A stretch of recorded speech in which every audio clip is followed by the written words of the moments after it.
मंडळी, निर्मला सीतारामन ह्या देशाच्या फायनान्स मिनिस्टर म्हणजे अर्थमंत्री आहेत.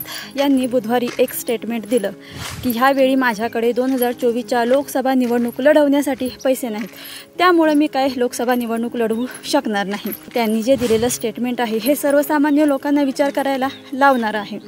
आता जनसत्तावाले म्हणतायत की निर्मला सीतारामनवर 41.5 लाखाचं कर्ज आहे. मग याचा अर्थ असा की वित्तमंत्रीसुद्धा मान्य करत आहे की एवढा चांगला पगार असून देखील या काही वर्षात एवढी महागाई झाल्यामुळे मी काही पैसे वाचवू शकले नाही की मी निवडणूक लढू शकेन. जर देशाच्या वित्तमंत्र्याची आर्थिक परिस्थिती खराब झाली असेल तर सर्वसामान्य माणसांचं काय? देशातील शेतकरी मजूर वर्गाला कोणताच 6वा 7वा वेतन आयोगाचा पगारही नाही किंवा कोणती जुनी पेन्शन किंवा नवीन पेन्शनही नाही. मग देशातील शेतकरी मजूर गोरगरीब वर्गाची काय परिस्थिती असेल हो?